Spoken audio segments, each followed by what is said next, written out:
വിശുദ്ധ കുർബാനയോടുള്ള ഭക്തിയിൽ നമുക്ക് മാതൃകയാക്കാൻ കഴിയുന്ന വ്യക്തിയാണ് വാഴ്ത്തപ്പെട്ട അലസാൻഡ്രീന ദ കോസ്റ്റെ. 13 വർഷം ദിവ്യകാരുണ്യം മാത്രം ഭക്ഷിച്ചാണ് വാഴ്ത്തപ്പെട്ട അലക്സാൻഡ്രീന ജീവിച്ചത്. വെള്ളമില്ലാതെ ഒരു ആഴ്ച പോലും അതിജീവിക്കാൻ ഒരു മനുഷ്യനോ കഴിയുമോ എന്നത് ചിന്തിക്കാൻ പോലും വളരെ ബുദ്ധിമുട്ടാണ്. 1904 മാർച്ച് 30 പോർച്ചുഗലിലെ ബലസാറിൽ വാഴ്ത്തപ്പെട്ട അലക്സാൻഡ്രീന ജനിച്ചത്. അമ്മയിൽ നിന്നും സഹോദരിയിൽ നിന്നുമാണ് ക്രിസ്തീയ വിശ്വാസത്തിൽ ആഴപ്പെടാൻ അവൾ പഠിച്ചത്. ചെറുപ്പം മുതലേ തന്നെ എല്ലാവരുടെയും പ്രിയങ്കരിയായിരുന്നു അവൾ. കുടുംബത്തിന് വേണ്ടി വയലുകളിൽ ദീർഘനേരം കഠിനാധ്വാനം ചെയ്യാനും അവൾക്ക് യാതൊരുവിധ മടിയുമില്ലായിരുന്നു. അലക്സാൻഡ്രീനയ്ക്ക് 14 വയസ്സുള്ളപ്പോഴാണ് അവളെ ശാരീരികമായും മാനസികമായും തകർത്ത ആ ദാരുണ സംഭവം നടക്കുന്നത്.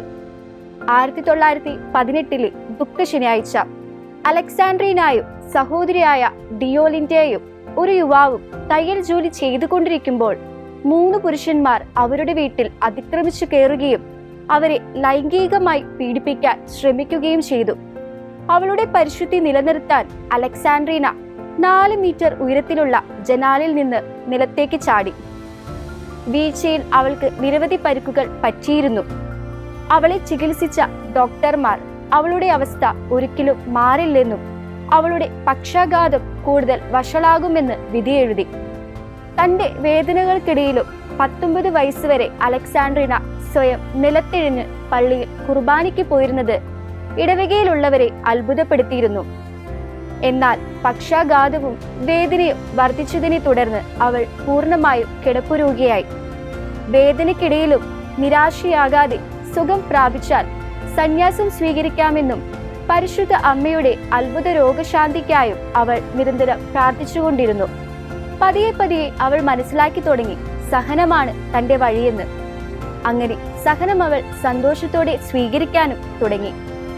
1938 ഒക്ടോബർ 3 മുതൽ 1942 മാർച്ച് 24 വരെ എല്ലാ വെള്ളിയാഴ്ചകളിലും ഈശോയുടെ പീഡാസഹനത്തിന്റെ വേദനകൾ 3 മണിക്കൂറോളം അവളുടെ ശരീരത്തിൽ അനുഭവപ്പെട്ടിരുന്നു. അത്ഭുതമെന്ന് പറയട്ടെ, ഈ 3 മണിക്കൂറുകളിൽ അവളുടെ ശരീരത്തിൽ പക്ഷാഘാതം അനുഭവപ്പെട്ടിരുന്നില്ല. കൂടാതെ അവൾ നിരന്തരം പൈശാചികമായി ആക്രമിക്കപ്പെടുകയും പീഡിപ്പിക്കപ്പെടുകയും ചെയ്തിരുന്നു. 1942 മാർച്ച് 27 മുതൽ അവൾ ദിവ്യകാരുണ്യം മാത്രം ഭക്ഷിച്ചു ജീവിക്കാൻ തുടങ്ങി.